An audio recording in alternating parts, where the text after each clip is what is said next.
Welcome to the Exploring Unschooling podcast. I'm Pam Laricchia, unschooling mom and author, bringing you interviews, information, and inspiration about unschooling and living joyfully with your family. You can find the episode show notes, your free Exploring Unschooling ebook, and lots more information at livingjoyfully.ca. And here's the show. Hello everyone, I'm Pam Laricchia, and this is episode number 30 of the podcast, and it's the 26th of July 2016 as I record this intro. In this episode, Ohman and Anna Brown and I answer listener questions. It was interesting how a theme seemed to run through our answers this month as we talk about food, challenging times, high-needs children, and getting stuck. We ended up really digging in, making the episode a bit longer than usual, but we hope you'll find it helpful. And thanks for sending in your questions. I'm sure there are many people with similar questions who are very happy that you took the time to ask. And speaking of, if you'd like to submit a question, just go to livingjoyfully.ca/podcast and click on the link. I'm going to switch things up a bit this week and do the quote of the week next. I've taken it from the episode because I want to emphasize the idea. Anna shared this.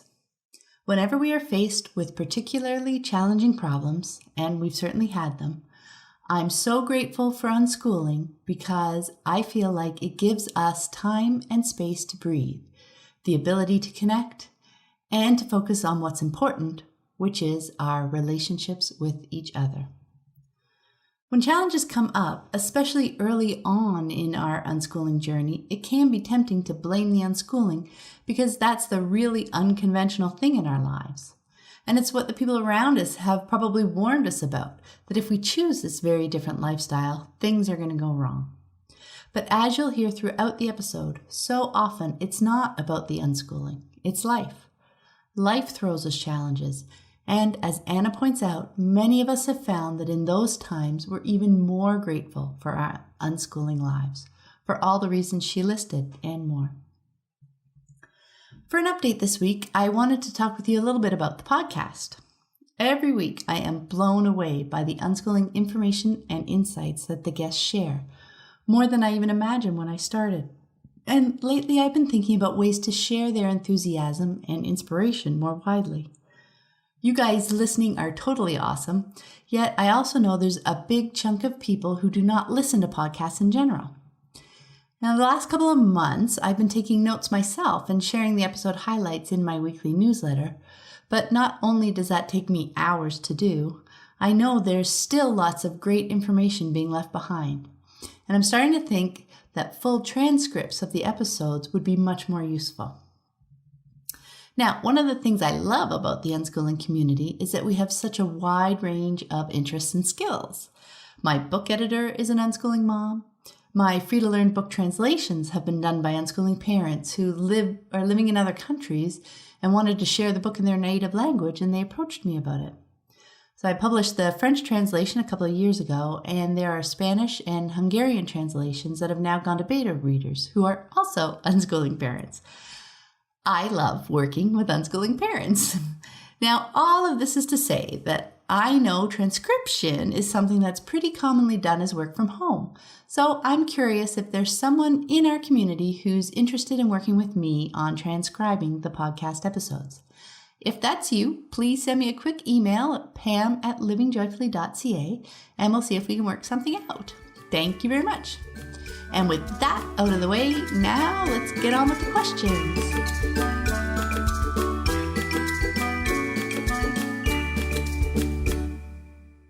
Welcome everyone to another Q&A episode. I'm Pam Laricchia from livingjoyfully.ca, and I'm so happy to be joined again by Ohman and Anna Brown. Hi guys. Hello. Hello. Yay. We got lots of notes here, so let's just dive right into our questions. Why don't you start us off, Anne? I would love to. We have question 1 from Kathleen. Kathleen says, we took our son, now 9, out of school 2.5 years ago and are about 6 months into our unschooling journey after gradually moving from school at home to relaxed homeschooling and finally letting go of the curriculum altogether. We have been saying yes more often and are really enjoying the freedom and closeness that unschooling is giving us. The one thing I am struggling with, though, is food. I haven't yet felt comfortable enough to completely let go. I'm definitely saying yes more often, but I have a fear that stems from my husband's struggle with weight, which his entire family seem genetically predisposed to. My son has the same body shape as my husband, carrying around the midsection. I worry about his health and have read that these are the formative years as far as future weight issues. I don't want him to have the same struggles as my husband, but I also don't want to keep making him feel bad for reaching for that extra biscuit or food late at night. I've been trying to help him make the right choices by explaining healthy eating, and if he really wants something, then I won't stop him. We all have a sweet tooth, so there's generally something in the house. Am I doing the right thing and saying yes, but pointing out the healthier options? How can I handle this better? Thank you. Hi, Kathleen. I have quite a bit to say about this. So, first of all, it's really good to hear that you're enjoying your new unschooling life. And I'm sure you've done reading about unschooling, and you probably know that radical unschooling is built on the foundation of trusting in our children. And this is as true in the area of food as it is in the area of learning. I personally feel that one of the most important things that our unschooled children can own, which controlled children or schooled children do not, is a trust in themselves. There's already so many pieces out there to a child's life that steers them away from listening to their inner voice, their intuition, and their instinct. And we, as radical unschooling parents, definitely do not want to be one of those pieces. And so the way that we, as radical unschooling parents, make sure that our children know it is good and right for them to listen to their inner voices, to their bodies, to their instincts and intuition, is for us to trust in them. Our children's trust in themselves can only strengthen when they know for sure that we trust in them. So I'll get to the specifics about the food in a minute. First, I wanted to talk about what I've always talked about, what I've always walked toward as a parent. And that's helping my children to get to a place, no matter what, of feeling good about themselves. I actually talk a lot about this at the Childhood Redefined Summit that's coming up, and registration opens August 1st. Nice. I did not mean to put that in there at all. It just came out. So anyway, the fact that you can already see that what you're doing is not allowing your child to feel good about himself is really enough of a flag to let you know that that's not the direction you want to be going in at all. And yet another clue that this is not the right direction for your child or for your relationship is this. How do you feel when you are handing him this information that you feel he needs at the time he's making a food decision? You know, does it feel like a connecting moment that will bring you closer? I can tell that it doesn't feel like that in the way you're asking the question. Do you feel judgmental and controlling and all these things that you're probably feeling? It's certain that he's feeling that from you too. So every time something is in the direction of pushing him away, the trust there is lost. And therefore, the trust he should be feeling and listening to within himself gets lost as well. And that's a crucial factor, reason why we want to radically unschool around the food issue, so they know to trust in themselves and listen to their bodies. So what we want is relief from all that weight that we just talked about, these things that you might be handing to him with your judgment when he reaches for food. We want relief from that because we want to just love our children and we want to trust in them and we want to look at their behavior and understand there may be needs underneath that behavior. The behavior is just on the surface. So the relief of that is that we don't have to be judgmental. We don't have to nag them. We don't have to control them. And that's really good news because all those things are just exhausting. So we can start by looking at the energy in which you are seeing and even receiving your child in that moment when he's going for food. You said, I have a fear that stems from my husband's struggle with weight, which his entire family seems genetically predisposed to. So it's clear that you're looking at your child through the lens of fear. And not only that, you're seeing him in a situation that simply does not exist at this time at all. That's what worry is, thinking about something that does not exist. In doing so, I feel like you're missing out on his lovely beingness and who he is right now in this moment. So what the wonderful thing is, starting right there, we can eliminate that, and you can just shift to seeing your child for who he is and truly seeing his beingness and everything about him. How was his day? What has he been doing today? Have you been joyfully connecting with him throughout the day? Has there been an abundance and variety of foods available to him throughout the day? Has he had enough water? Is he playing a game and is excited or frustrated? Everything that is your son, who your son is, take a look at that and make sure he sees himself shining in your eyes. Instead of when he chooses to eat food, you don't want him dreading your reaction. Another point I wanted to make is throughout the years on the Shine with Unschooling list, we've had a lot of questions about 9 and 10-year-old boys.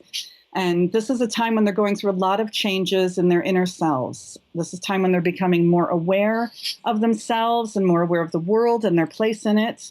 And they often retreat to be by themselves. My kids wanted to play, computer games more at that age. There's so much inner sorting and stretching, and it can be scary. So they're reaching for familiar things that can bring them relief and comfort, whether it be food or gaming or television or whatever. So judging and controlling and disapproving of their choices that are bringing them comfort and security is not, again, what we want to be doing. We want to stay connected with them throughout their day, offer them snacks while they're doing whatever they're doing, hang around them, be interested in their interests, and let them know that we understand, that we honor where they are in their lives right now, and again, hand them trust instead of judgment and control. And as for those, when you said those are the formative for future weight issues, formative years, I've actually not found that to be true at all. Both of my boys, and actually most boys I know, have chunked up at that age. And we've seen in my family that the chunking up part is necessary, because when they hit 12, 13, 14, they start shooting straight up very fast. And so that chunkiness stretches right out, and they're eating even more and more at that point. And, once again, when my boys were experiencing all of this at that age, my main goal is to make sure they were feeling good about themselves and making sure they feel good about their bodies and what they chose to eat and everything. And the bigger picture is that I've seen that it's my kids' food choices that have brought our whole family into different dietary choices. Jacob on his own chose to be a vegetarian at one point, and was completely as supported as when he was choosing a piece of candy to eat. And Sam has worked as a chef for many years, so we've had many interesting culinary adventures. And my point with that is that from where you are right now, you can't see the bigger picture. And when you are projecting the bigger picture, you're inserting fear and worry into that instead of embracing the trust and the wonderful magnificence that it could grow into. But most important, just seeing your child for who he is right now. So instead of just holding on to fear, just trust in your child for who he is and his decisions in this moment. Lovely. I wanted to say yes. Thank you, Kathleen, for the question. I love that you're noticing a feeling of disconnect between the way you're wanting to connect with your son and the things the questions that are coming up for yourself. So that's great. And I loved all of Anne's answer, but also the pointing out of the age. As she said, a lot of the boys she knows, my sons included, went through that quieter time, that needing comfort, that chunking up, and then a huge growth spurt, all that kind of stuff. So that's great stuff to consider. What I wanted to dive into from how you described your interaction, Kathleen, you say yes to him, but then you're explaining healthy choices to him. So in essence, what you're really handing him is a message that you don't really mean your yes, that somewhere inside you're thinking or worrying that his choices are wrong. So I know you're not saying that, but in giving him the yes and the explanation at the same time, that is more than likely the full message that he's getting. And it sounds like it might even have become a bit of a power struggle, which means that this question really isn't, well, it's certainly it's about more than the food itself in that moment. As Anne was saying, it's more about your fears and projecting it into his future, and a worry that you're holding about him as a person. And what that means for him is that he doesn't really have a free choice because he's feeling that judgment. And, he's considering your feelings at the same time. So he knows, he can sense that he's making these choices against your wishes. Even in the question, the way you worded it, you say you're trying to help him make the right choices. So he knows that when he's reaching for that extra biscuit, that he's making, in one sense, a wrong choice. A couple of things I wanted to point out about sharing information about food. Really, you only need to share it once or twice. It's not like they forget it. Just because they make a different choice the next time doesn't mean that they have forgotten about what you said. It just means this is the choice that they want to make. And I love Anne's point about trying to look at your interactions as a connecting moment. What action or what thing that I say or do is going to be more connecting or less connecting, and choose the more connecting one. So for now, I think it might help to not share anything about, quote, healthy choices for a while. So you can build that trust back up between the two of you, where the things that you say align with what you think. So you're saying yes, but you're still trying to control his actions to match up. You're not saying no, but you're saying, oh, but there's this other healthier choice over here that you could make. And when it comes down to it, I think that you're much more likely to create future weight issues by trying to control his food choices now than you would be by helping him explore and understand how food and his body work together, that free choice and that trust, so that he can really hear his own voice and the messages that he's getting from his body, so he can really explore how to make those choices for him, which so few kids get the chance to even attempt. So I think that's wonderful. I'm really glad you asked that question. Anna? Oh, well, you guys covered a lot, so I'll be brief. Those were long answers. But I do feel like food and eating and body image, that they're definitely tricky subjects, and we get, lots of questions about it. So, I think it makes sense to spend so much time and just kind of talking about it. Our focus here was really on listening to our bodies. And I feel like our bodies give us clues all the time about whether a food works for us or not. And I really have seen over and over again that it's very individual, that what works for me may not work for someone else, and vice versa. We also just have a lot of yummy quality food on hand, and if sweets are around, they're usually high quality, homemade, because just setting up that, so we have lots of options, whatever the tastes you're looking for. We talk about taste. You want something salty, sweet, crunchy, smooth, that type of thing, just to get the conversation going and make sure there's lots of options. I feel like the bulk of my role, if it could really be defined as anything, is really just to model listening to my own body and to talk about why I make the choices that I do, because we just have that kind of open, transparent conversation where we're talking. Recently, over the past 6 months, I've discovered that corn is a problem for me. And it's something that we ate a lot because one of my children has chosen to be gluten-free. And corn kind of comes in there a lot when you're gluten-free. But so it's just been an interesting discussion to talk about what I was seeing my body doing. I have no need or agenda for anybody else to stop eating corn, but I think just having those conversations where they can see, oh, okay, yeah, that makes her feel this or that, then that's just the type of conversations we have. I do personally have issues that in this area that were passed on from childhood, and I really did go in wanting not to do that to my kids. But you know what? Who knows what they're going to take away from how we've done it. But I feel like we're all kind of doing the best we can in that department as we've got, baggage and figuring out how to navigate that.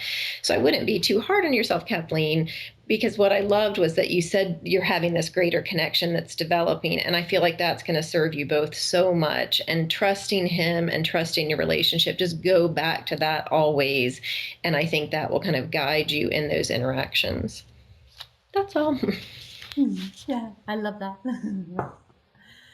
Okay, question number 2. This question's from Meredith. She writes, I found there are very few published narratives about hard times, yet when I talk with friends, I feel very comforted by hearing they are struggling with similar issues in their parenting and unschooling journey. I'd love to hear more from your guests about their struggles, particularly the mundane day-to-day issues. Unschooling can be hard, especially at moments of transition from school to unschool, deschooling, age transitions, moves from one place to another, the birth of a new baby, etc. I'd love to hear how others cope. Sweet Meredith, I do have to say, it's not the unschooling. It's not the unschooling. Meredith, I'm going to chime in. Yay, good news. It's not the unschooling. But don't worry, we won't leave you right there. Because there's lots more behind it. And I really thank you for the question, because it got me thinking about it from so many different angles. So that first angle is when you talked about the mundane day-to-day issues, those really aren't the unschooling. They are life. And I think it was Mary Gold who first said, when day-to-day things got challenging for her, she had a mantra. She said, it's not the unschooling, it's, and then fill in the blank. So it made her, unschooling is so different. It's so easy to jump to it, to blame, for our challenges. Oh, this is so, unconventional. So, not mainstream. Obviously, that must be the reason why X is happening. No, that mantra reminded her to dig a little bit deeper into the issue. And so often she found out that, no, it's not the unschooling. It was something else.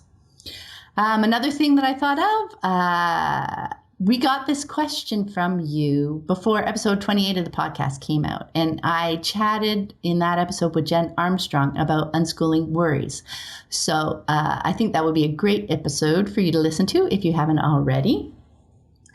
Your point about the challenge of transitions, I think, is a great one.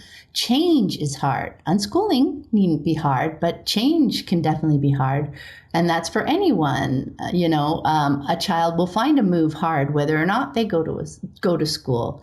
But I know we want to come at these challenges from the perspective of the supportive and trusting relationships that we've developed with our children through unschooling. So that's the different lens through which we can look at those kinds of situations. The deschooling transition. Yes, there's lots of questions and worries and struggles and things that can come up during deschooling as you're trying to figure out this whole new world.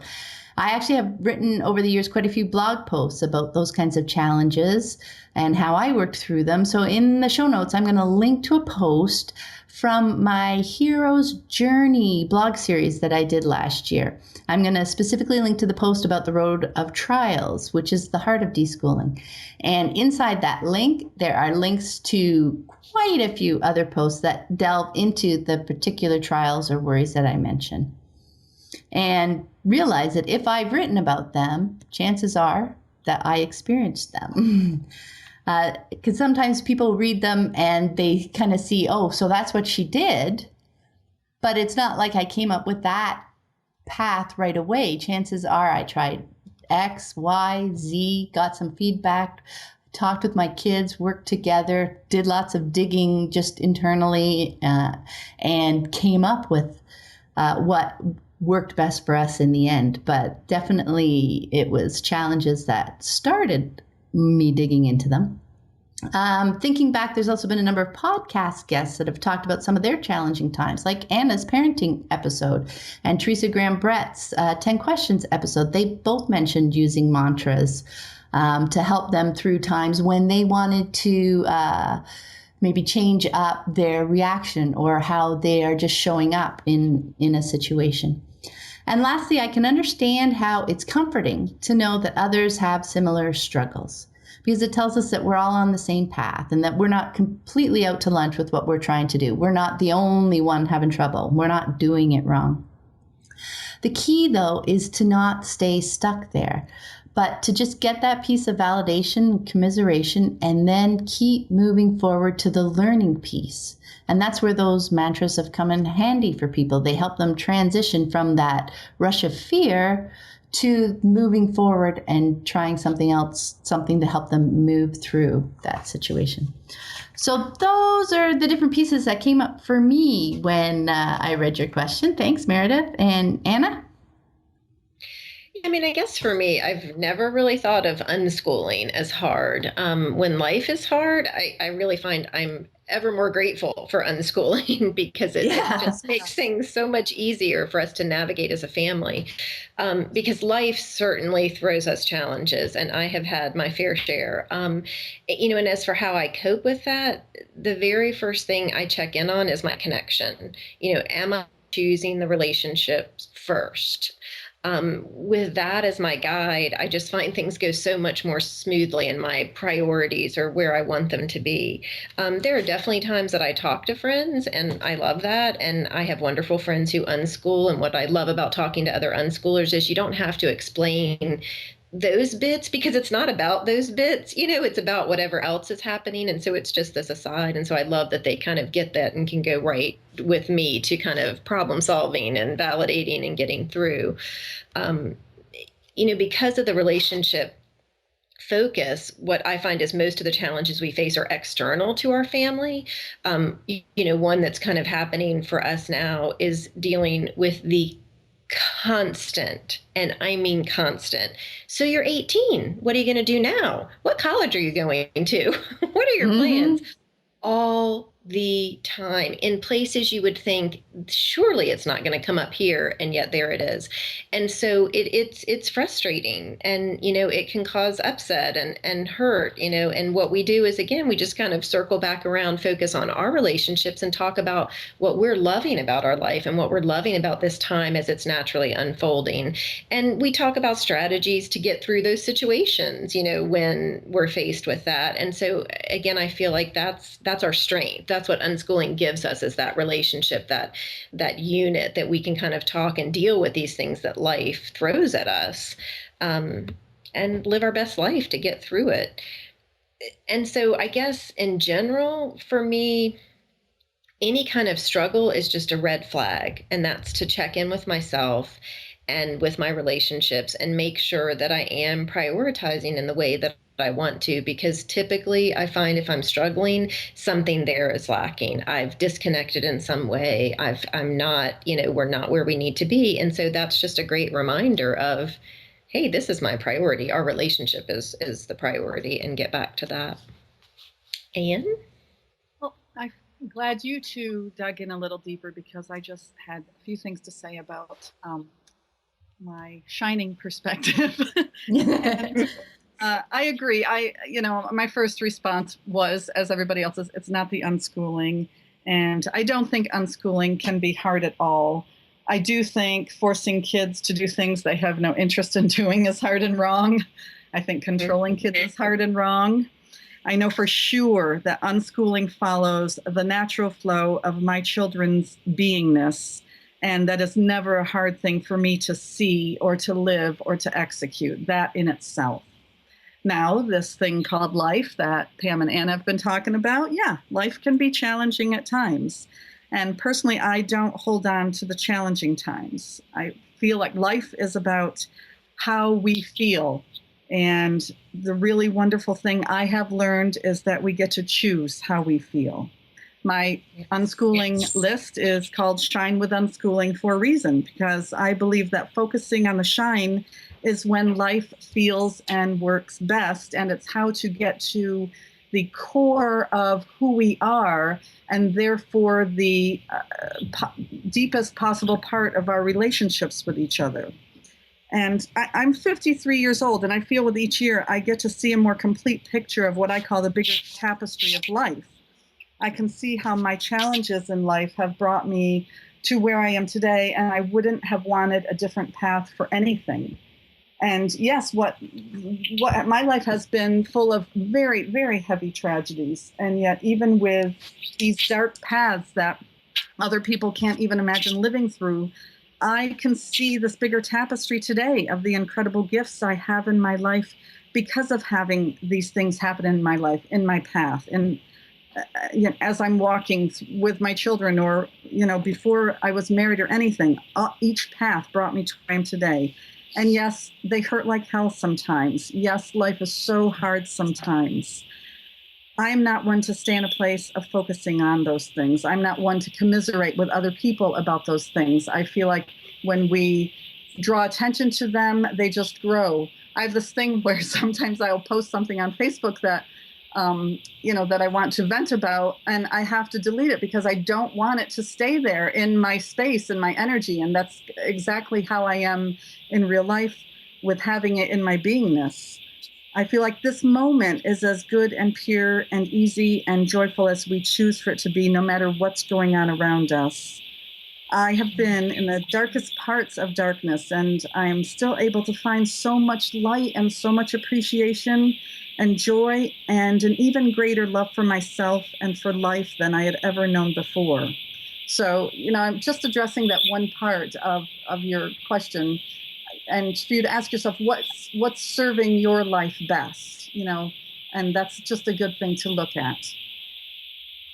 Yeah, I just want to pop in for 1 second, because that has been a huge piece for me in understanding that. Because, when you talk about shining with unschooling, and when I talk about living joyfully, it's not at all about ignoring those challenging times, right? I mean, life happens, but it is those titles, for lack of a better word, come from realizing how much we learn through the process of moving through those moments. Exactly. Right? It's not about focusing on them. It's not about, feeling martyrly about the things that we've gone through. It's about, this was my life and I'm moving through those moments. And you know what? Focusing on seeing the joy even in those times, we realize that is actually what helps us learn the most and become closer to the person that we want to be, the days that we want to live. And take pieces out of it. And I think most people think that we just gloss over the many people ask us to delve in, share our struggles and everything. And we do. But again, that's not our focus, because I believe we're here to evolve from those difficult times into the person, our greater good, whatever, the greater person that we are meant to be. And I know for sure that I have been with no matter what size challenge, small or the largest. Mm-hmm. I mean, I agree. And I think what's interesting to think about too is the three of us here, this is something that we share in common. And when you have that focus on joy, that ability to find that spark and that joy, even in the darkest moment, like, you attract those people to you, and you find that you have a community of people that help lift you up because you're seeing the joy even when others are seeing the darkness. And so that's just really been important to me. And I think also for me, we have a chance at every moment to tell a story about our lives. And, that's a really powerful tool to tell the story of your life. So it is, because if I find, if I go somewhere and complain, often people see that as an opening to complain more. Yeah. And then, you look around 10 minutes later and everybody's just like mad. Well, that's what I always talk about with talking about our unschooling lives, how we don't allow any space for anybody's judgment or to insert negativity into it. And that's really important to maintain that energy with your children. You don't want anybody being judgmental and cutting it down. And so you just focus on your wonderful lives and what your kids are doing and what they're into and how they shine, basically. Okay, we should probably move on to the next question. Okay. Anna? Okay, so I have the next question, and it is from Chelsea. We have been unschooling for a while, deschooling for a while, even though my kids have never been in public school, and our homeschool was very relaxed. Our oldest son is 6. I also have a 4-year-old boy, a 2.5-year-old girl, and a 1-year-old girl. I have a lot of children that need attention daily, but our oldest boy is the most intense and high need of them all and has been since birth. We practiced attachment parenting also. My question is this: how would you recommend that I handle the outbursts that he has frequently? He'll yell, threaten to hit, although he doesn't, and scream. It can go on for a long time. I have tried so many different, quote, parenting techniques to try to help him calm down and learn what his body is experiencing, but some days I just don't know what to do to help him, and it makes the whole house feel miserable. I too am deschooling in various ways, and allowing more freedom for the children has helped me calm down, and my anger has nearly disappeared, which is nice because I handle his negative reactions with much more nurturance. How are we supposed to allow so many options and choices when it feels just like he continually expects more and explodes when he isn't given everything at the moment he needs it? This includes my time too. I have 3 other children that need my time, and honestly, they get the least of it, which is draining for me and unfair for them. As a somewhat separate question, in the last few weeks, we have left the TV choices up to them. After listening to several of your podcasts that made so much sense, including how much to watch, and they are definitely taking it to what feels like extremes, but we are just going with it. I notice that the more shows he watches, the more he uses the iPad, etc., the greater his anger. It is excuse me, it is a direct correlation, and our other children don't experience the same feelings after any amount of TV or iPad. We try to show him, we try to show him it affects his mind and body, but it's tunnel vision for him. And then we all feel the after effects of his poor choice to watch too much of anything. Any advice is appreciated. There's so much there, and I realized as I was rereading it that there's lots of things I want to say, but it's, first of all, it sounds like there's a lot going on there, Chelsea. So I can appreciate that you have a lot going on. I feel like I need a little bit more information, because it might be helpful to know things like, is he introverted or extroverted, to make sure those needs are being met.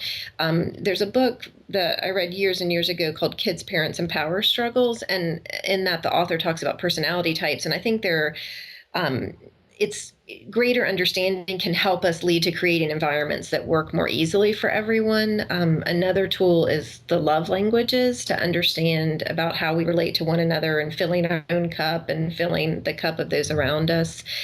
There is a specific love language book about children, and I'm sure there's online resources, because I'm guessing that your book time might be a little limited. Whenever anyone here is struggling, I just try to really step back and look at the environment, find any triggers, think about what's leading up to it. Are there areas we can change? And just, like we always say over and over again, focus back on that connection. How is my connection with this child? What's happening? How am I feeling about that? We've also found it really helpful just to problem solve together, chatting about what we want to do, what's bothering them, and, validate. When he's having those, what you were calling outbursts before, like the angry and screaming and yelling, he's just expressing something that's so important to him and really just wanting to be heard. And so, I think it's so important to validate, even when it's something that's hard to hear and big and, can be emotionally scary. That's kind of the extra time that it needs validation. It helps our children so much to know what we hear, that when we hear them and accept them, even when they're angry. And, so I just feel like, again, it's stepping back, refocusing on that connection, looking at that bigger picture, and also getting help when you need it, and understanding that you are one person and that maybe there's things that you can do to help ease your load. And I will leave it now to you. And it's Anne. I want to go back to where you said, deschooling, even though they never went to school and you had very relaxed homeschooling. I personally don't like the word deschooling, because it's not just about healing from school, as you said in your case. However, any schooling at home and any parental control undermines all that I was talking about with Kathleen's question about food, that it's crucial that our kids learn to trust in themselves, and that they're able to do that when we show that we trust in them. So any kind of schooling or parental control, any amount at all, shows that the parent does not trust the children, and then they're unable to see how to trust in themselves. So having said that, I'd say, yes, that's what your kids are going through and healing from, but also stretching from and evolving from in that space. And maybe what you're seeing is complete uncertainty on their part of what to do, how to be, and they're just kind of stretching and evolving in these ways that feel uncomfortable right now. I don't have 4 kids, so I can't speak to what life is like for you in that respect. And as Anna said, you do have a lot going on. And I do suggest you be gentle with yourself and be gentle with your children, and keep seeing all of you through those eyes of you're going through this big stretching, evolving time. You're experiencing a brand new way of being. And if it's been directed in the past, this is your adjustment period. And you're all learning to listen to how you feel and what to do based on how you feel. And that's really important to honor that. And you're doing well with that by asking the question and seeing your children, and just continue in that vein. That's really all I have to say about that. I do want to echo what both Anne and Anna said. You do have a lot on your plate right now. So, not being too hard on yourself, and also realizing, as you're putting in all this extra energy, especially through this transition time, realizing that they are also not going to be this age forever. They are going to, get older every single day. And you guys will create more and more of a connection as you begin to understand unschooling, and as it starts to play out more closely in your lives. One of the things I did want to mention was, it sounds like from what you said that you're focusing on trying to find parenting techniques that are going to work for you. Like you're searching for tools that you can apply to your son so that you can make him easier to manage. I might suggest that for a while, say at least 2 or 3 weeks, try and shift your focus away from the techniques that you're applying to him, and just shift and see him. See his days, including those challenging moments, through his eyes, and try really hard to deeply empathize with just what's happening in his days, and seeing how he ended up in those challenging moments and how he really feels. Because in my experience, diving into those kinds of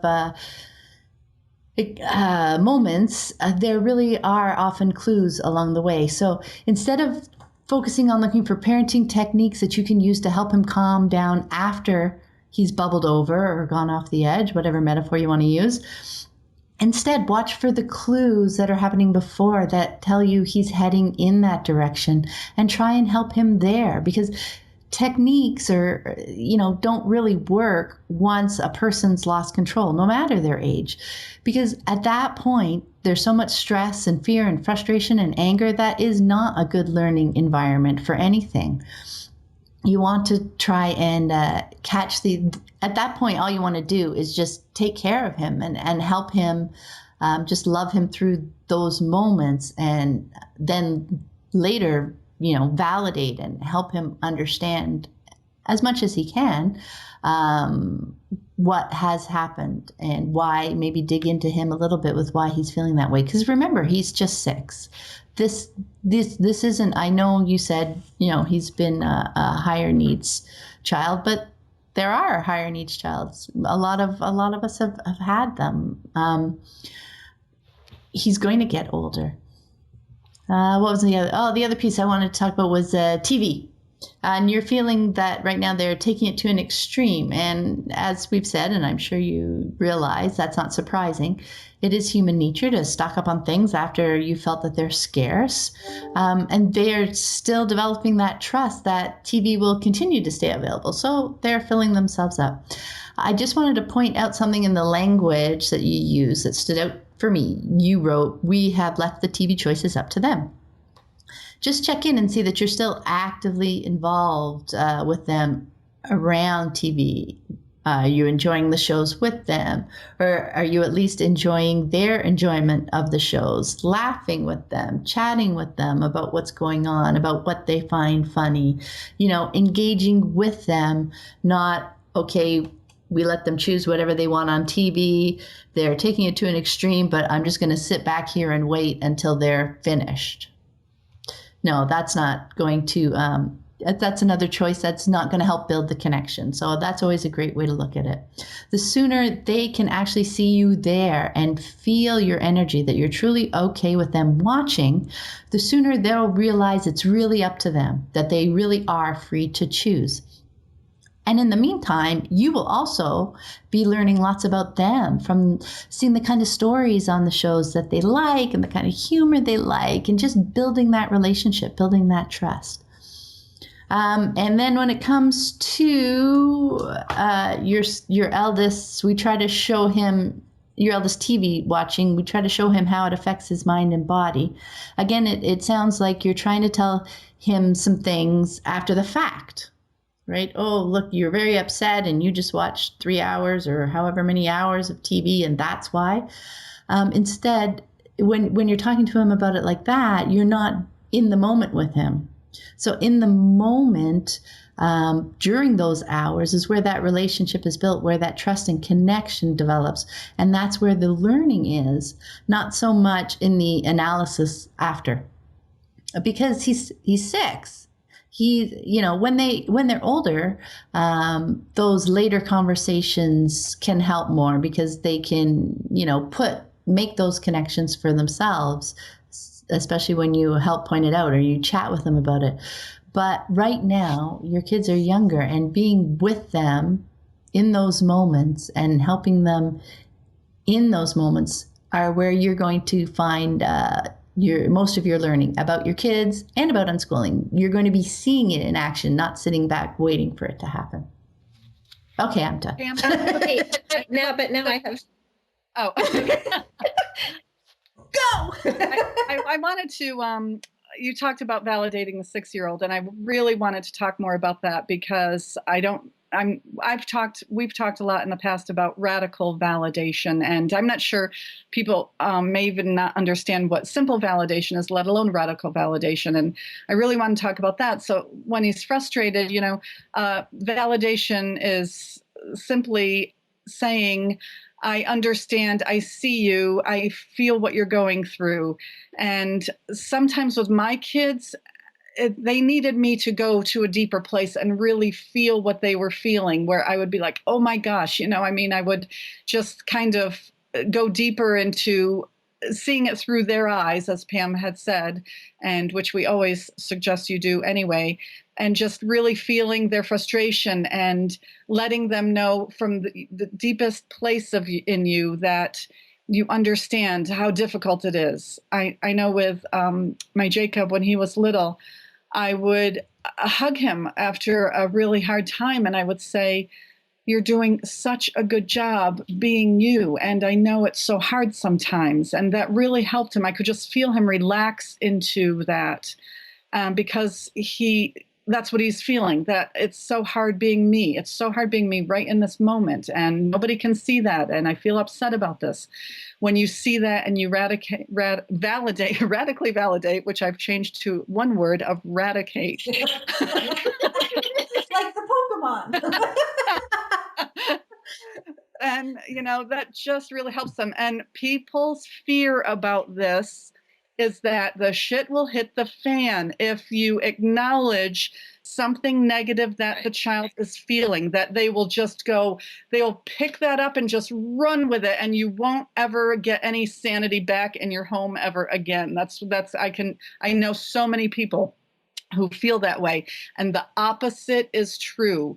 When you get out what they are frustrated about, even if it's you, even if it's their siblings, to look at it and validate that from the depths of your beingness. I so understand. I felt like this too when I was a child, or I remember feeling like this, and that helps them get it out, look at it, and it helps to roll over them easier. Yes. Okay. So now I have even one more thing to say, because again, about the validation, it was something that I said earlier, was just like, especially when it's something hard to hear, and just diving into that is just what Anne said. Even when it's, I, hate my sibling, or I hate you, or I don't like this, or I don't whatever, or I don't want to be here, or I want to, whatever those big, big emotions are, what we found over and over again was when they were just met with that, oh my gosh, of course, that it sounds so hard. And I hear that you are just, this is the biggest deal. It was this complete relaxing. And then 2 minutes later, they were playing with that same sibling that they never wanted to see again, because it was like they were heard and we saw them. And so it is almost like magic. And that is something I talked about in the podcast I did with Pam before. But related to what Pam said, two things that jumped out at me was, I think that what she talked about with participating with the TV is really important, because as she was, talking about it, I thought, you know what, you're jumping to the conclusion that it's the TV that's making him angry and whatever.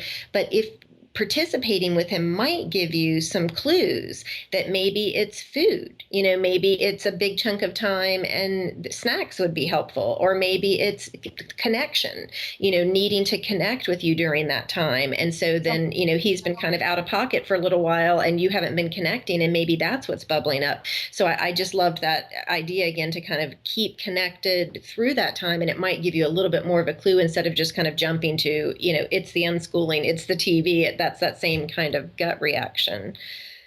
And then the other, go ahead. I'm sorry, just wanted to insert something quick. Some kids have to move too while they're watching TV. Yeah. So that's another piece. Yeah. I know families who've gotten little trampolines for kids to jump on while they're watching television. Go. Exactly. And as you're connected with him during that time, you'll see, ooh, you know what? He's not been moving. He likes to move. Those little clues will become more clear as you guys stay connected through that time. Okay. And the other thing that really jumped out at me that Pam said is, he's 6. And then I thought about your situation with all of these little bitty ones. And I bet he looks really old to you as you're holding a 1-year-old and, nursing or whatever. And he seems like this big grown child, but I'm telling you, as a parent of a 16 and an 18-year-old, he looks like a bitty baby to me. And so he really is still so young. And I had my girls close in age, and I was so aware of that. Something that people do, kind of, you're the old one, you're the oldest, you're a big boy now or a big girl now. And I didn't want to do that. And so I really parented as if I had twins, as if they were the same age, because they both were experiencing their emotions as young people do. And it's just so normal. And I think, I just bet that can be easy to fall into when you have little ones. So I just kind of wanted to put that out there too. Yeah, another perspective of that is that Jacob was always so larger than life, saying poetic things when he was 2 years old and everything, that right. I would like catch him from across the room and realize he was a little kid, and right. I needed to see that, because he was so was so full of so much wisdom and everything. So it's in our own vision also. Yeah, absolutely. And I'm just pop in, because when you were talking about some kids need to move, Anne, and you mentioned the trampoline, Anna. When you're there with them, you're going to see, it's not even that you need to know, oh, he likes to move, but you can see him like fidgeting on the couch, or like, these are your clues. When you realize it's been a while, and just kind of bring a snack and see if maybe he might be hungry. So it's all that experimenting that I'm talking about in those weeks, when you're just, instead of thinking about techniques, you're thinking about him. And you will gather so much information and learn so much about him by focusing on that time. All right. Question number 4, Anne. Question number 4 from Helena. Our kids are nearly 7, 5, and 1, and I would love to unschool them, but my husband isn't convinced yet, and I have some fears left too. I thought it might be a good idea to show him unschooling in action rather than convincing him to read books about it, which he doesn't want to do. So we were happily enjoying an unschooling lifestyle for the first few weeks of my daughter's summer break, which was easy because the weather was good and we were all relaxed. Everyone loved it, even my husband. But then some challenges came up, financial worries and stress at work for my husband. We started arguing and discussing things. On top of that, our toddler was teething and we didn't get any sleep at night. I wasn't able to attend to my kids' needs as well anymore, which caused them to be upset and behave badly. That started a vicious cycle of slipping back into mainstream parenting techniques, which made everything worse. Now it feels like we're back to the beginning, and I don't know how to build up our trusting relationship again, which had just started to develop. I'm afraid that I can only be a good unschooling mother as long as things go well and I'm not stressed or worried. How do unschoolers cope with life's challenges without putting their kids' needs second? The really wonderful thing about unschooling, as we said earlier, is that it is simply life.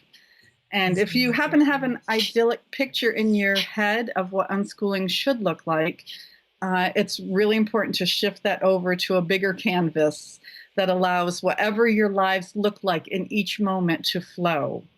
And when I look back at when my kids were younger, some of my really most precious memories are when we went through challenging times and we came together as a family, or even crazy times.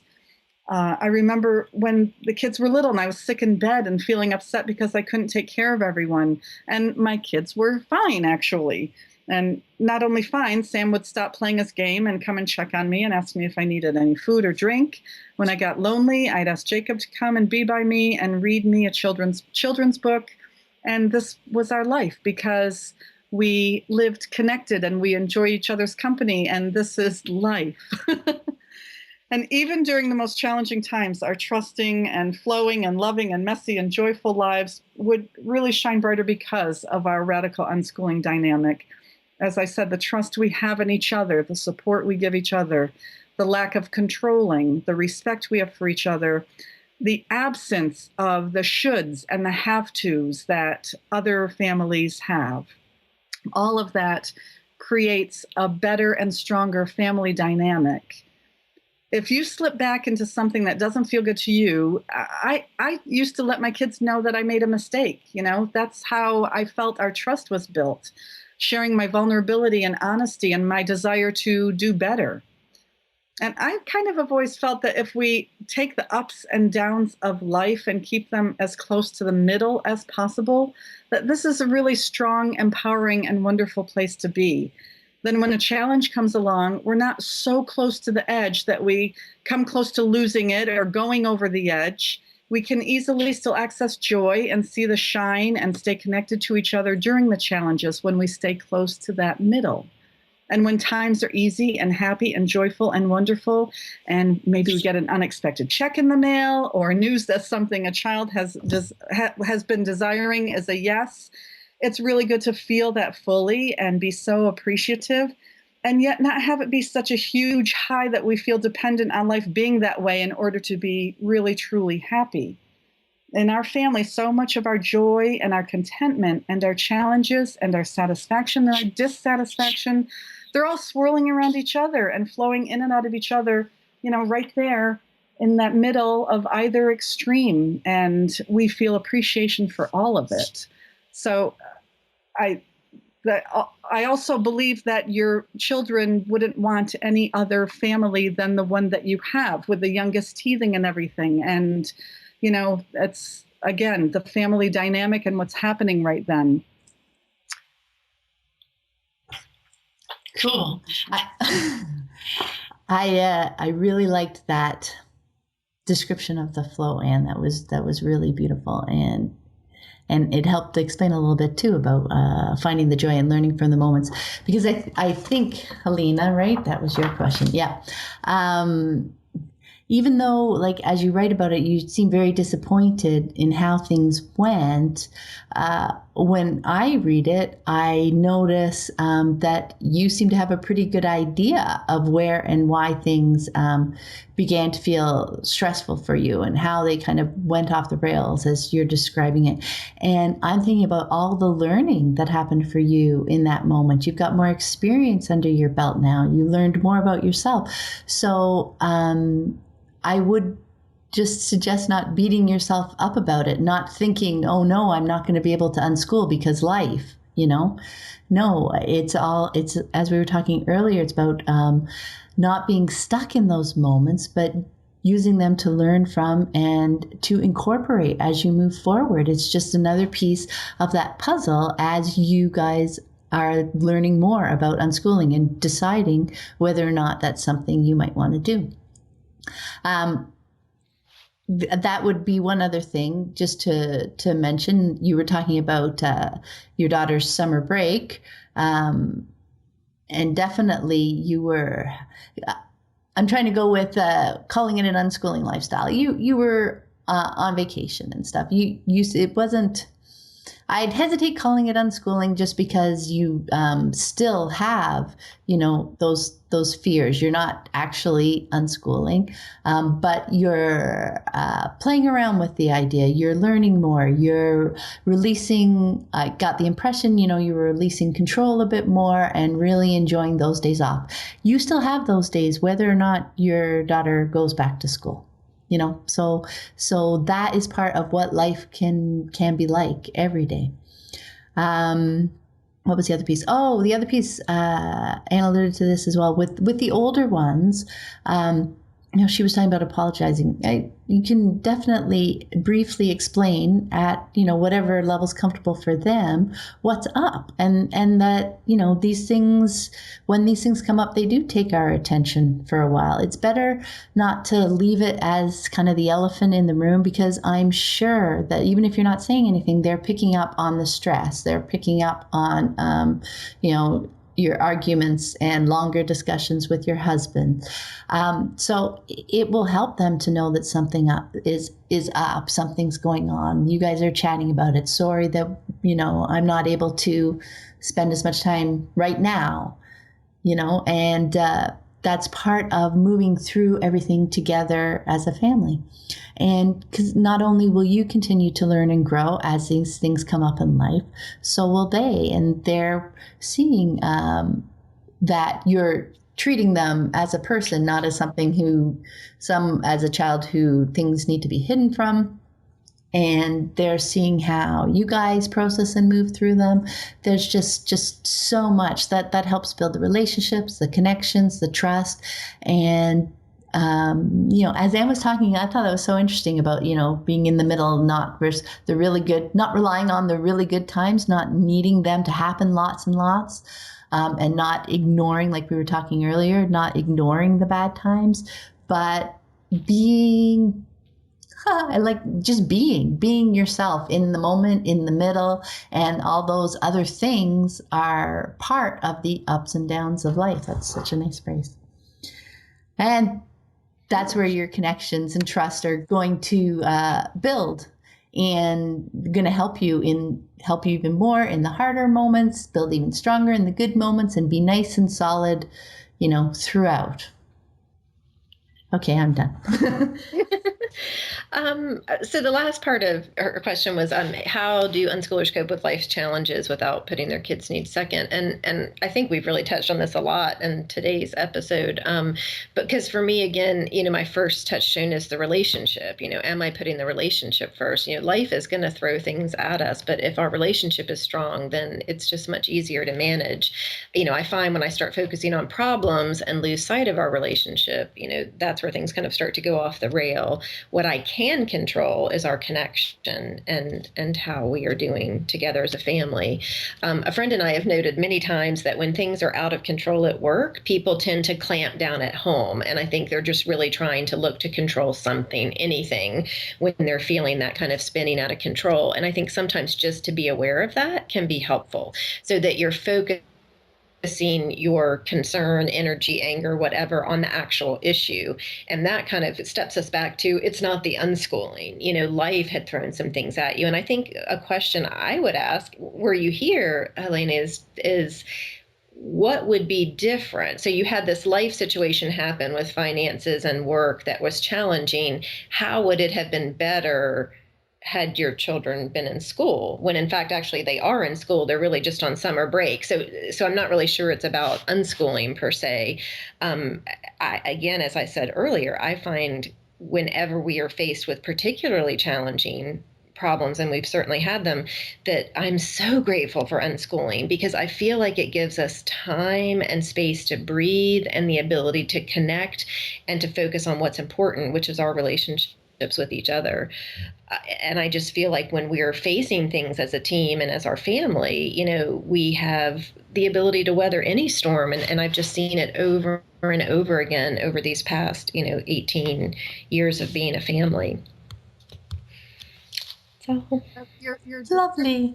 Your description, Anna, just I talked about, Jacob reading the children's book, and all these things keep flashing through my mind when you were just talking about focusing on relationships. And I remember when my grandmother died and I went to speak at her funeral, and I had 7-year-old Jacob volunteer to come up and hold my hand, while I was speaking at my grandmother's funeral and everything. And this is, testament to our relationships and why we put it first, because that's who we have. And like we've been saying, life is swirling around us and we're living life, and we really have each other. And unschooling, if anything, is a gift that allows space for that to happen, for these relationships to grow like this. And we spoke about this, I think, at the last Childhood Redefined Summit, where I've always felt like we've been the weird ones, like when we go out to dinner and we're talking as a family and we're so passionately talking and we're listening to our kids and they're contributing, and people are looking at us like we're aliens, because we're, you can pick up on our connection and our respect for each other. And I love being a weird alien like that. That's very true. Okay, question number 5 is from Jenny. She writes, I have 3 small kids, 6, 4, and 1.5, and I've been radically unschooling for about 9 months. My 6-year-old only attended JK part-time for 1 year. I have a couple of questions about how to handle certain situations more gracefully with my 2 older kids. The first is, how do I handle supporting them through situations I'm uncomfortable with, especially as it relates to animals? For example, we watched a butterfly cocoon, and when it hatched, she played with it until it passed. Same with a frog she caught. It makes me really sad to watch these beautiful insects and animals die, and I understand she's learning from the experience. However, it's our disagreement in this area that negatively impacts our relationship. Any suggestions on how I can kindly navigate through this exploration with her? Next, I have a very passionate 6-year-old girl. When she believes she's right, she will challenge me. When I attempt to correct her in the hopes that she'll learn something from our exchange, she becomes angry and even more firm. For example, recently she argued with me about the details of a particular show, or how the butterfly above needs her to give it flying lessons. I want to be there for her without judgment or fear, but these are the areas I get stuck in. Okay, Jenny, thank you very much for sending in your question. Let's see here. For me, when you're talking about the animals, I think it's important to bring that to the table as well. Maybe a perspective shift can help you. So it's not about stopping her. It's about really supporting her within the parameters of caring for the animals.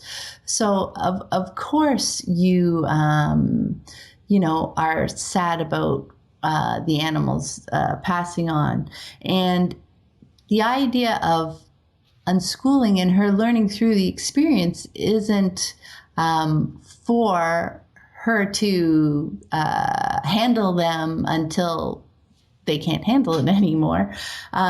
I'm sure that her goal is not for them to die. That is just something that's happening as a result of her actions. And you don't need to stand back and just let that happen over and over.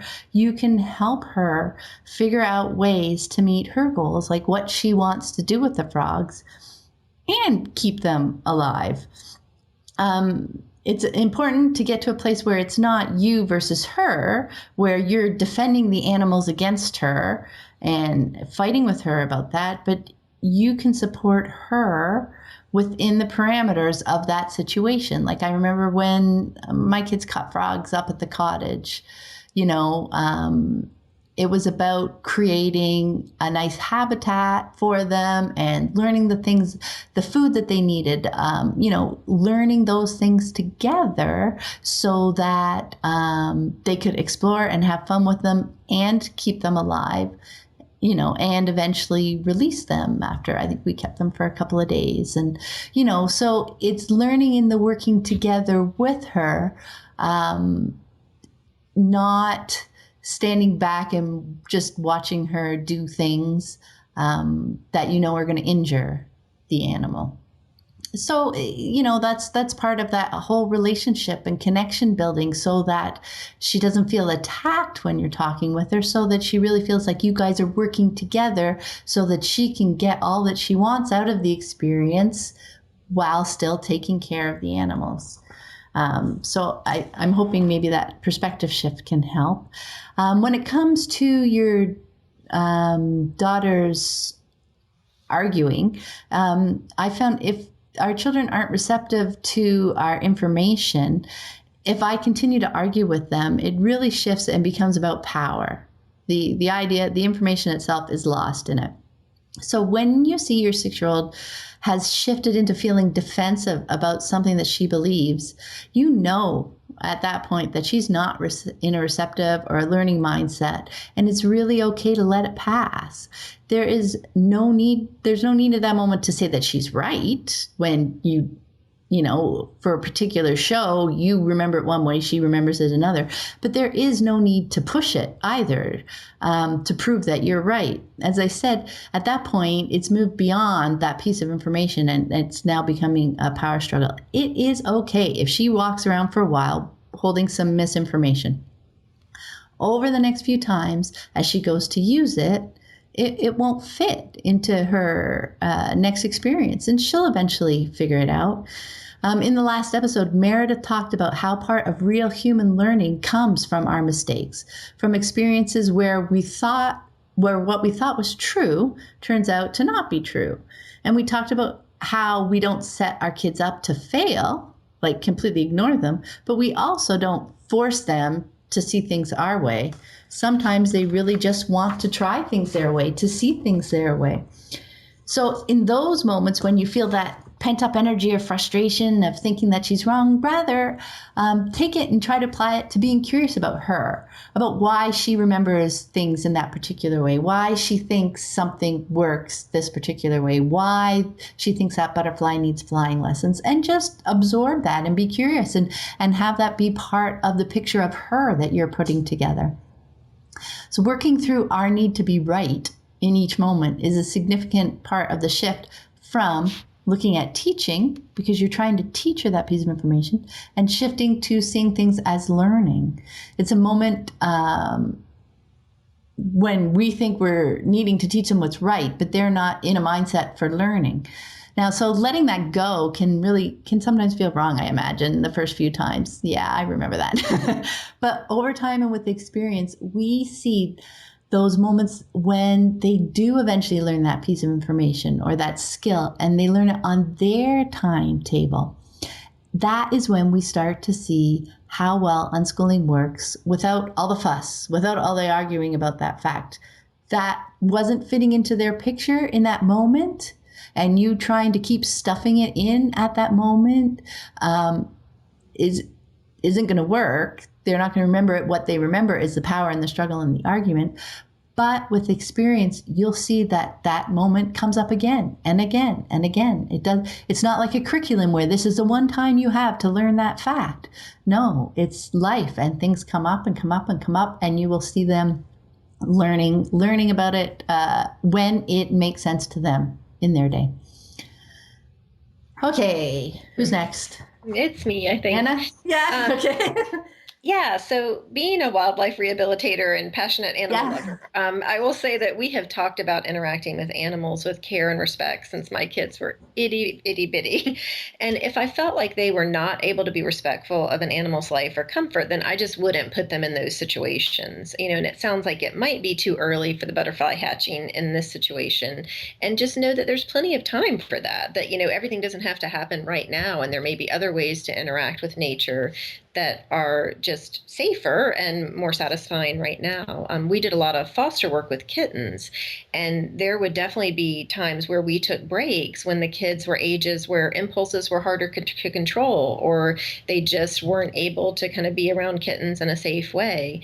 I would also along the way help them see things from the animal's perspective and talk about the cues that I was seeing so they could learn to identify the distress on their own. So, we talk about cats with their ears laid back, what that meant, dogs when they have a certain posture, to identify those things. So it wasn't just me saying, no, don't do this or stop doing this. It was giving them the information about why I was even jumping to that conclusion. It looks like this is what's happening. And, again, we're kind of partners in that versus me having an agenda to share something. And something Pam said, and then back to your question, reminded me too. So she was saying, your daughter, that she wanted to give flying lessons. So there may be a way to kind of playfully come at that and say, ooh, you know what? I'll hold the butterfly here and you give us this display. Like you show us how this is done by flapping around or whatever it is you want to do.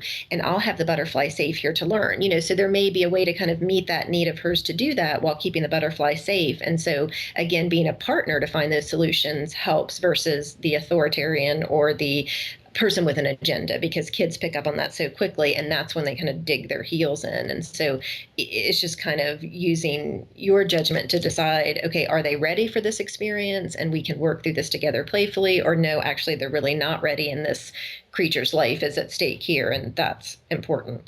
I think it just helps to know your child, and what I see is that you're seeing she really isn't able to hear your feedback in these situations right now, and Pam talked about this. So giving it some time will help. They grow and develop quickly, and things change along those lines. And right now, this is, her asserting herself and figuring out her way and doing, and that's such an important growth time. And there'll be ebbs and flows and all of that too. And so I think just keeping the lines of communication open and validating along the way will just, the two of you will kind of grow together in that. Anne?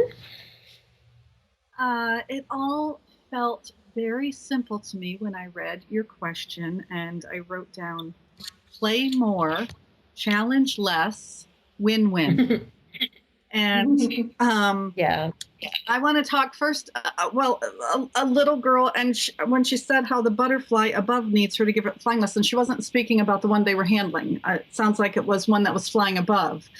And if a little girl said to me, I need to give that butterfly flying lessons, oh my gosh, I would be right there in her imagination with her, and I would just be playing with her about that, and just seeing that world from her glorious eyes instead of challenging her and saying, no, you don't need to give that butterfly flying lessons. I'd like to talk about conversations in an unschooling family that are respectful of all parties. And when you develop trust from living an unschooling life with your kids, you go into conversations knowing that there's going to be a win-win outcome, that everybody can get what they feel they need as long as you keep connected, as long as you keep talking and throwing out ideas and everything. And I just want to talk about that because it just sounds like you're not seeing that. Like with the animal situation, you chose not to say anything, and there's such a win-win conversation waiting to happen there. The child can win and the animal can win completely just by your respecting both and respecting yourself and your opinion. There's three, beings there that need to be heard: your child, the animal, and you. And you can do it in a wonderfully playful way. And it's very simple when I look at it, because it just feels like that the child would understand that, everybody can have what they want in this case. And in the second one, you said that she challenges you, but I see you challenging her, that you, being the adult, can easily just let it go. And I don't see it having a lot to do about her learning or anything. I just see you, not seeing conversations from a win-win perspective, and not choosing peace over being right, not choosing just smiling and playing and connecting with your child over being right. And those are really, really important things, energies to live live your unschooling life with your children. Let me just see if I have anything else. Basically just in our unschooling families, I said everyone's voices are heard, and I always advocate continuing conversations until everyone feels like it's a win-win. And it's not about winning or losing. It's about connections and playing and, finding the joy in everything, in what you're doing. That's it. Okay, so I think I have the last question, which is from Maria. I'm a mom to 3 children, ages 16, 14, and 11. We are on our 5th year of unschooling my 2 younger children, who are both boys. My oldest, who is a girl, chooses to go to school. Both of my sons had behavioral problems in school from day one and were asked to leave the public school and were put into the special education programs. We were not aware of unschooling at the time and didn't pull them out of school until they had been in the system for a few years. My daughter, who has had no problems with school and actually tried unschooling for a few months but decided it wasn't for her. Unfortunately, my husband isn't super supportive of unschooling and often worries aloud how our sons are spending too much time on the computer, quote, or aren't socializing enough, or aren't learning basic math skills. My sons pick up on these mixed messages and sometimes feel as though they are less than because they are unschooled. When we discuss the merit of unschooling versus attending school as a family, I often find myself discussing the negative aspects of school, and my daughter gets very upset. My question is, how can I verbally support their unschooling experience without diminishing my daughter's choice to attend school? And for this, I feel like, Maria, that you've really already touched on the answer in your post, because the beauty of what you're doing is finding what works for each person individually. And we each learn in very different ways, and we respond to environments in different ways.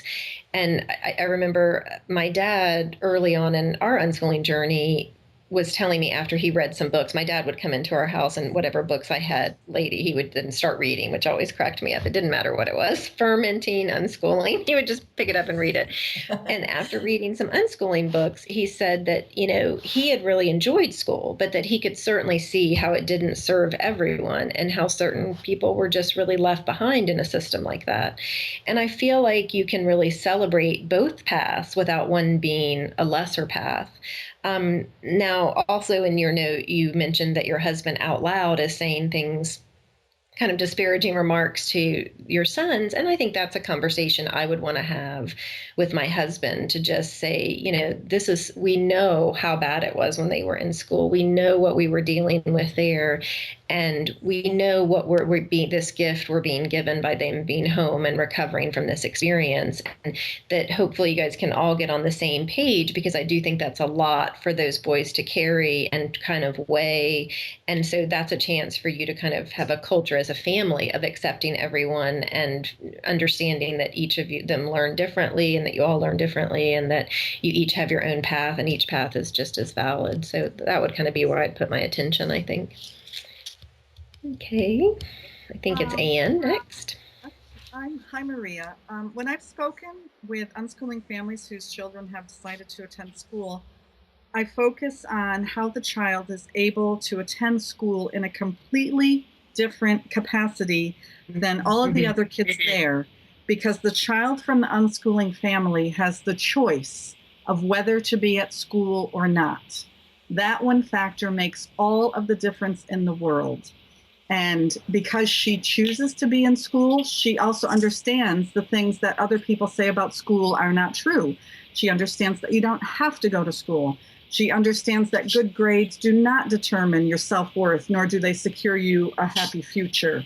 You can talk about school in these wonderful ways and these ways that your daughter is able to experience it and see it through an unschooling family's eyes. And that allows her to feel empowered in her choice to attend school and to also know she has the option to not attend again if she wants to. And then do the same for your other children who are choosing to unschool. There's really so much beautiful common ground because you are an unschooling family with one person going to school.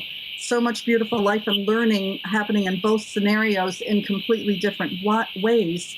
And there's possibilities for wonderful connecting conversations instead of dividing ones. And I agree with Anna about your husband. I would ask him to be a parent who, supports his children and not speak badly in front of them. And I got to go back to talking about allowing our children to feel good about themselves. My goodness, having somebody, speak badly about your life just doesn't bring good feelings in them. And that really is an unschooled child one of the only blocks to having learning flow as they're living. Because if they're holding on to this the whole time that dad doesn't approve of what we're doing, we're just playing games, it's nothing, that's a lot of weight for them to feel. And definitely it deserves a conversation between the two of you. Pam? I'm going to echo what you guys have shared, because I think what will be really helpful is instead of focusing your conversations on school versus unschooling, yes, you bring it up to the bigger picture, the common ground, and that's learning. So, as Anna mentioned, the conversations about how people learn differently, the different learning styles, that the school environment can work well for some, like your daughter, and not for others, like your son. One isn't better than the other, but they're different, and that you guys can choose what works best for each person as an individual. Maybe you can talk about your experience in school, whether or not it was a good fit for you. Maybe talk about a few friends. Maybe your daughter has some friends at school for which school is not a good fit. So you probably have lots of examples in your life that you can bring into this conversation. That way you're supporting everybody's. And yes, your daughter's experience at school is very different from her friends in that she's probably the only one that has the choice. So, you can even talk about the extra advantages for her in that environment and situations. And again, too, that your husband's comments aren't going to be helping them. That's just going to be stressing them. It seems that he is not yet seeing the learning that they are doing, because he too is looking for learning to look like school. And, that happens a lot when, they don't, the parent at home that sees unschooling in action and who has done the research and figured that stuff out, they are further along that continuum than a parent who's working outside the home, doesn't have that kind of experience. So it is completely understandable. So, your husband, in what ways that you can speak with him, tell him, that you understand his concerns, meet him where he is, and that you want to help him get the answers that he's looking for from those comments. But instead of the passive aggressive comments, you want to, really get into his questions. Sometimes you just want to kind of ignore it and hope, the frequency dies down and you can protect. But no, those things are negatively impacting your boys. So it will really help to open up the conversation with your husband and see ways that you can help him through his doubts and questions, and ask that he, keep that conversation private with you, because explain how that is affecting your sons as well. You can also, talk to your sons a bit, open up a conversation with them as well, explain their dad's perspective, because I'm sure they see, that more conventional advice, parenting, schools, kids, jobs, they're going to be getting those comments, not just from their dad, but from TV shows they watch, movies, whatever they do online. So talking with them about, how that is evolved in our culture and how that's developed and, how you guys see things differently, why your husband doesn't yet see things differently, so that they too can start to build up an understanding of where those comments are coming from. That might help them also, process through them and not take them internally so much and feel them as a big weight. Anything else you guys want to add? Nope, I think that's it. Okay, that is our last question for this month. I want to thank you guys so much for answering questions with me. You're awesome, and it is always great to chat unschooling with you. It's so much fun. Thank you It to everyone is. who Thank you. asked the questions, also because it allows me to, organize my thoughts for my own life. Even though I don't have the same issues, it helps me to, get in the mindset of what I need to be doing. So I benefit greatly also. Thank you. Mm-hmm, yes. Yeah, exactly. I love it too. And just a reminder for everyone, things that we have mentioned, some of the books Anna mentioned, etc. I will put links in the show notes to those. And as always, if you would like to submit a question for the Q&A show, just go to livingjoyfully.ca/podcast and click on the link. Wishing everybody a great day. Bye. Bye. Thank you. Thanks for listening today. I hope you found it helpful. You might also like the backlist episodes at livingjoyfully.ca/podcast. You can also get your free Exploring Unschooling ebook at livingjoyfully.ca/exploring unschooling. If you'd like to connect, you can also find me on Facebook at Living Joyfully. Until next time, have fun living and learning with your family.